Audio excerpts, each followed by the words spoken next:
All right, boys. I'm Devin from Merit Outdoor. Today, we're going to talk about some stabilizer bars, and we're going to talk about TAC vanes and why I use them and why I prefer to use them and how to get them to stick. So I know a lot of people have problems. They buy these TAC vanes and they can't get them to work. So the most important thing is a good jig. I use a Bitzenberger, and you have to get that vane to sit flat and keep your jig clean. So I have this little bonding glue straightener. I don't take enough to damage the aluminum, but I just keep it good and scraped up, keep it clean, and that helps ensure that your arrow and your vane is sitting true with one another.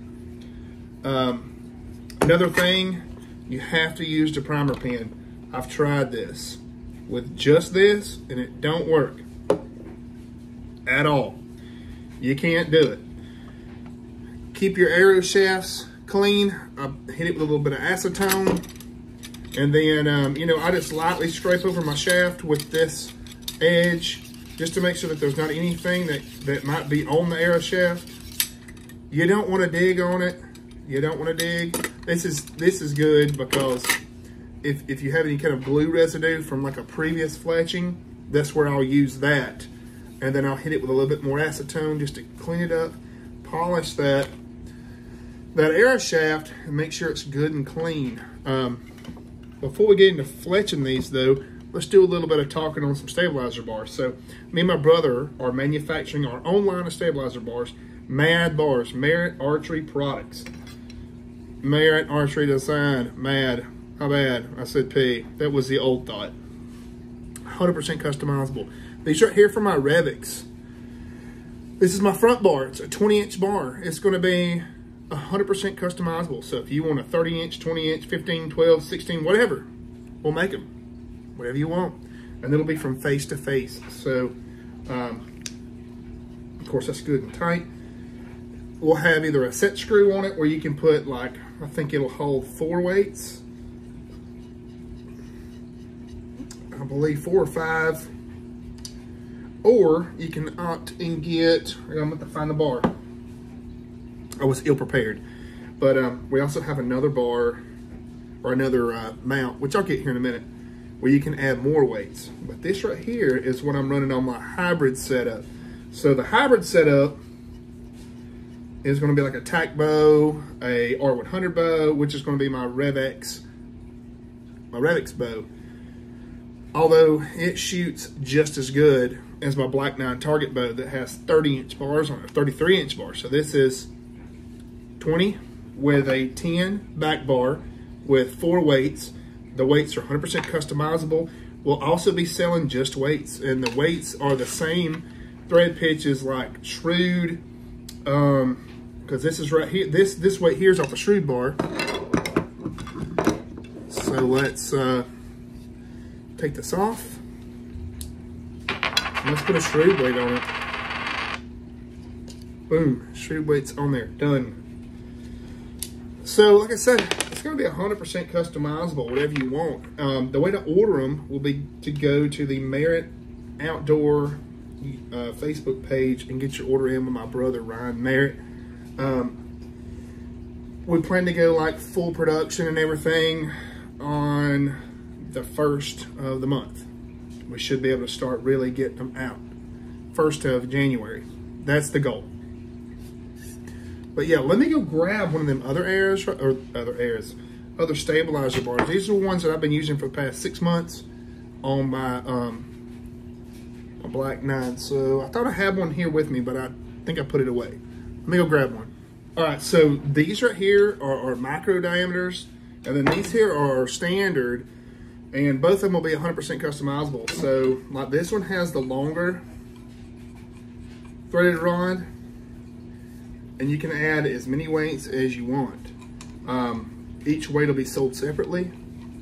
And if you just want to buy weights of any color, they don't have to be orange and black. They can be red. Well, we're going to be doing our own powder coating, so we're just going to figure out which powder coating we can get a hold of. But we plan to have like several different colors that you guys can choose from, whether it be red, brown, green, black. We want to be able to match your bow. So, you know, if you have one of the new Prime Revixes or any Matthews or something, and you want to be able to match your bow, well, we can do that for you. You know, it's just a matter of figuring out what you want. You know, like if you want a 12-inch stabilizer bar and a 8 rear, no problem. We'll do it. So, to my understanding is we're going to be pricing it per inch, which will be different from most manufacturers where they do like a you know, like a set price. So, to my understanding is he'll be doing it now. I could be wrong, so don't hold me against that. I'm also going to have me a terrapin right quick, which I feel like is better for the end user, because if you're only buying a 15-inch bar, you don't need to pay the price of a 30-inch bar, which I'm not saying other manufacturers are like that. I'm just saying, you know, you need to be able to customize what you want. I wanted a 20-inch bar. I wanted a 10-inch back, and that's what I'm running on my Revix. I want to try it, and I shot it yesterday, and it performed phenomenally. I was putting groups like this right here, 60 yard. Perfect. And that was with a, what arrow was that? A Rampage. Yep, 300 spine Rampage. But since both of my bows, the Revix and the Black 9, are both 70-pound bows, I figured, well, I'm building target arrows. I needed some more target arrows anyways, because I've already Robin Hooded all of my other ones, my 26s or 23s, and I shot 27s. They were great, but at long distances, I noticed that I opened up just a little bit at like 60, and that's just because of wind and factors like that. So I went with a 26. We're gonna try them, and I wanted an arrow that I can shoot with both bows. So the bow will be sighted in on the Rampages, but I might do like a modified tape sight, because I already know that these arrows are going to be a whole lot lighter. So what I'm hoping is I can roll my sight on past my tape, and if I can get at least the first 20, 30, 40 on these, I'll have a 20, 30, 40 tape on these arrows, and then I'll also have my Rampage tape. That's a thought. Now, if it was set up like this other sight, which I'll go grab right now, it would make things a whole lot easier. So I'm gonna go get that. So if you know me, I do things like crazy unorthodox. So right here's a tape for PS23s. Works perfect. If you guys watch my videos, it's great. The inside tape is for PS27s. So I can pick either two arrows. Now it doesn't change the tune that much shooting. We're shooting target arrows. We're shooting target. And I'm shooting it out of the Prime bows. So they're really forgiving, and they're very, very, very good on tune. And I can go from a 23 to a 27. I don't have to change anything. All I gotta do is just look at this side or look at this side. And I can shoot them both great. Now the spot hog, being that it's the roll, you know, I'm thinking since these are lighter, I should have at least a ½ an inch above. I'm hoping that it's shooting pretty fast, which I don't have my chrono right now. I couldn't shoot it anyways because I'm in my apartment. But hopefully my speed will be a slightly fast enough that I can have a little piece of tape above my normal tape. And if I don't, I'll just make mental notes of which line is going to correspond with your, you know, with the yardage. But yeah, these stabilizer bars are going to be great, and this setup's going to be great. I've tried this before. It works. You know, as long as you're running the same arrow spine and the same point weight, which is what I do. So both bows are shooting 120 grain point weight, 300 spine Black Eagle arrows, and it should work phenomenally. It's worked for me in the past. So, All right, I'm gonna show you guys how to get these veins to stick, and hopefully you can see. Okay, so the way I do it, and I've done this before, is I'll to start, I'll rock it back and forth, and I'll make sure I have a good positive click. I'll grab my vein, and I won't touch. We will not touch this bottom face where it's actually going to glue, and I'll leave it out just a little bit. So 1, 2, 3. Always remember how many notches you're going up, and then I'll take that and I get a little bit of that solution in there, and then I wipe that area or that fletching really good. And sometimes I'll even wipe the face of the area just a little bit. I don't do it all the time, being that these are refletches. I actually have been testing these, and I didn't like the veins that I had on them. I wanted to stay with my tacks. I'll just kind of dress that just a little bit. Now on a new air shaft, you normally don't have to do that. That's just something that I do on occasion. Remember, with the glue, less is more. Always cut your hole as small as you can to get the glue out. Probably should have covered setting up your Bitzenberger jig or your arrow jig, but I sit there and then I let it come, and I always add pressure down, and then I slide my jig in, and I start with the bottom and I roll it in, and that way it pushes all the air out. And then I'm gonna hold it for a minute. I'm gonna hold it. I'm gonna add just a little bit of pressure. So the way I do it is I start down and I roll it forward, and this way it gets all your little air bubbles out of your air vein. So I'll hold it, I'll count 30 seconds.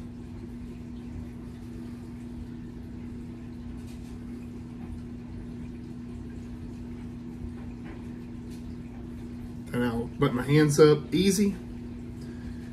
I'm gonna take my jig, I'll pop it, and I'm gonna slide it back, boom. Okay, and then I listen for that positive click, because I've actually fletched these things and they not be concentric, and it's because I didn't let it click over.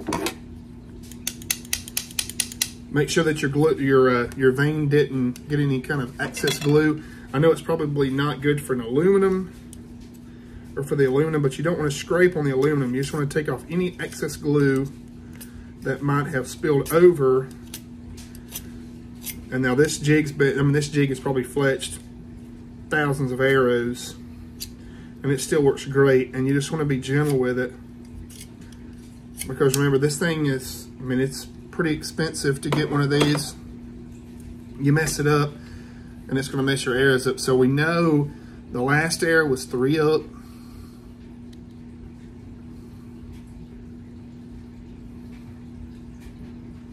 Boom. 1, 2, 3 up. Then I'll take this.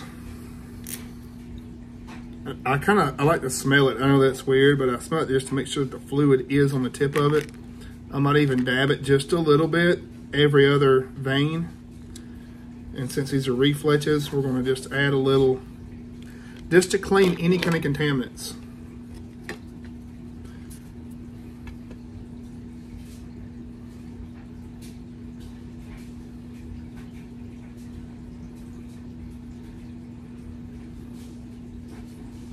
Boom, look at there. Now, if you get kind of gappy with it, if you guys have ever welded or anything like that, just kind of apply the same practices of welding that you do to putting the glue on. Boom, no bubbles. You can see the bubbles. It'll turn real good and clear up through there. I don't have to add much attention to this when this thing pushed all the glue out. Perfect. And normally, if you do your part right, you don't have to hold your clamp a lot. I like to hold the clamp just for like a peace of mind's sake.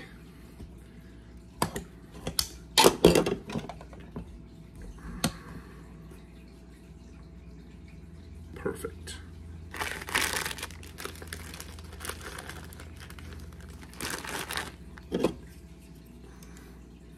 And I don't push my vane all the way down. I leave it about a 30-second up. That way, whenever you go to push your arrow vane on, it makes 100% contact on the arrow shaft.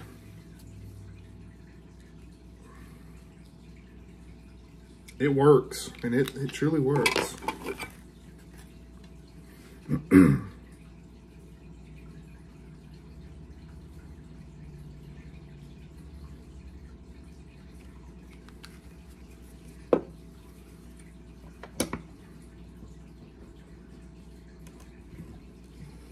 Boom.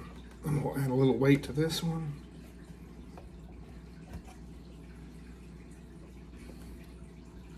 Just because I want to make sure that they stick perfect.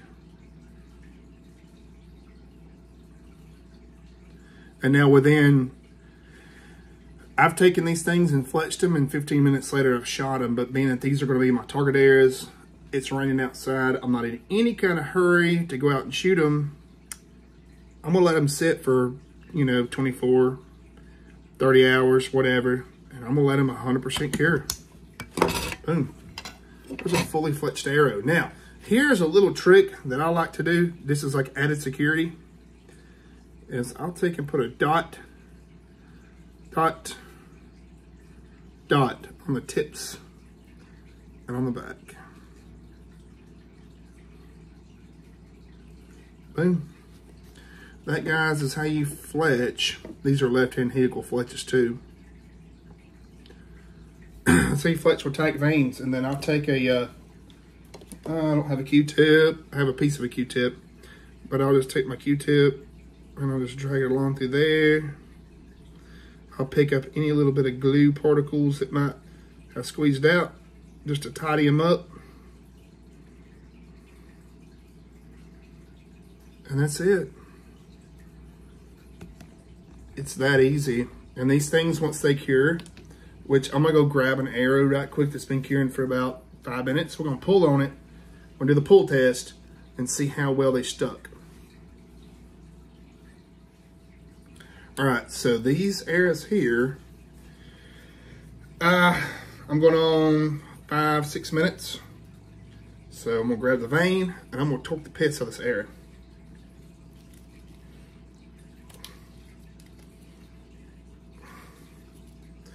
Now, being that they're only, 5 minutes old, I'm not going to shear test them yet, but once that glue burns into the carbon and burns into these vanes, you're going to have a very hard time. Let me put it this way. I have ruined more arrow shafts trying to get the vanes off than I have had vanes come off. So that means I have sat here, I've used my tool to scrape the glue off, and this glue works so well with the carbon that it impregnates the carbon with the glue and the arrow vane itself. So I've actually tried to get these off, and I've actually peeled carbon out of arrows. Probably not a good sales tactic here, but I'm just saying that's how strong this stuff is. That's why I use it. And normally the vanes, for me, it always outlasts the arrows. I've never had to refletch TAC vanes, ever. I've never knocked one off. I took them to Total Archery Challenge last year, and I've actually shot straight through trees. You can watch in my videos, and the vanes would be curled up and disfigured, and even ripped. But where they were glued to the arrow shaft, they were fine. They were 100% fine. And I got them off there. It normally takes some solvent to get these things to come off. But normally by that time, just because I've either shot the arrow so much or they're just tired, I normally just retire the arrow and replace them. But the way to mitigate that would be to just wrap them, You can wrap your arrow, peel the wrap off. But I've also seen where the glue itself, it'll burn straight through the wrap, and it impregnates that carbon, and it's strong. And that's the truth. So guys, that's how you do the TAC vanes. I'll do one more for you. Chunk that arrow over there. And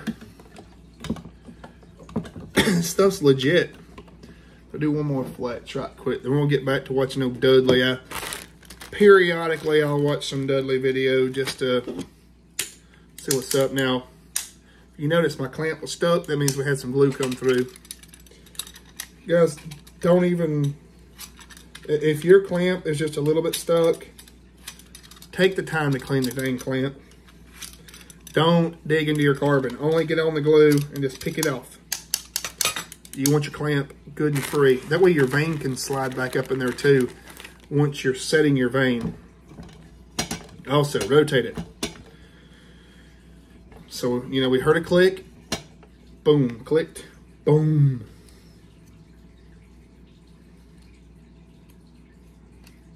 A minute. My vane felt sticky in there. Take your hand and just kind of rub out any glue that might be causing it to sit funny. Okay. I get really meticulous when it comes to fletching because I want them to be perfect. And you guys should too.